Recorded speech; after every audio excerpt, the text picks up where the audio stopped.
Hey everyone, Josh here with Penny Pinching Cyclists, and today we're going to be building a balance board for under 25 bucks.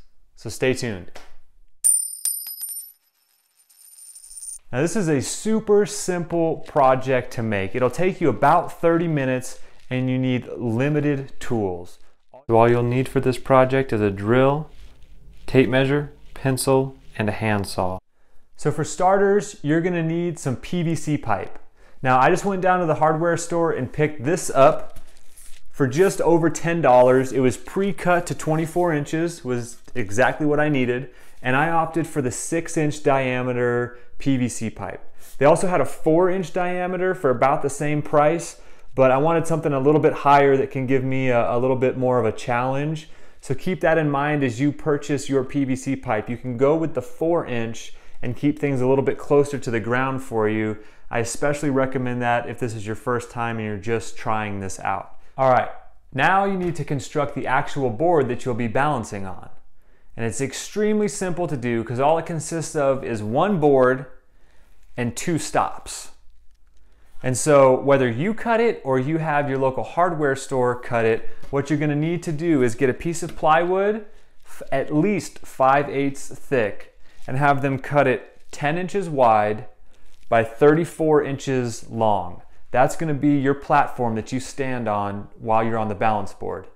Then you're also going to need 2 stops on the underside that will keep the board from rolling off the PVC.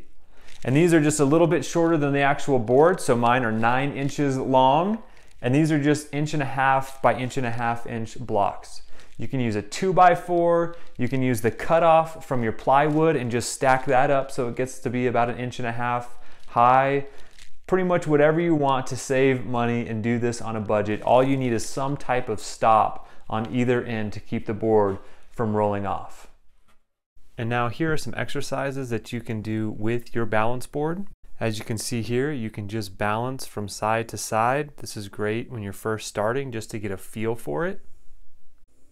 You can also do squats like you see me doing here.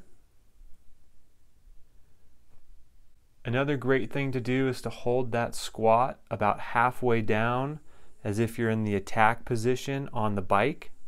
Another really fun thing that you can do is to turn your feet so that they're running parallel with the long edge of the board like you see right here. And this helps with your front and back balance as opposed to the side to side that we were doing earlier. So as you advance, you can begin to incorporate some weight like you see me doing here.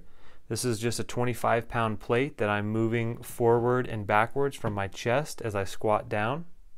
One of the things that you can do is slowly start to move your feet into the center.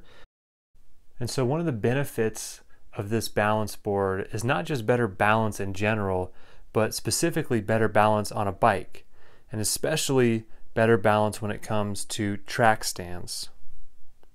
So there are just a few exercises that you can do on this balance board. Now I would love to hear the different exercises that you guys are doing, so make sure that you leave a comment below. All right, there you have it. An easy DIY balance board that you can make at home for about 25 bucks. Now I hope that this balance board will help you guys improve your balance in general, but help you specifically improve your balance on the bike. So if you guys like this video, make sure you give it a thumbs up and subscribe. That would mean the world to me. I look forward to putting more videos out like this in the future. Thank you guys so much for watching. I'll see you next time.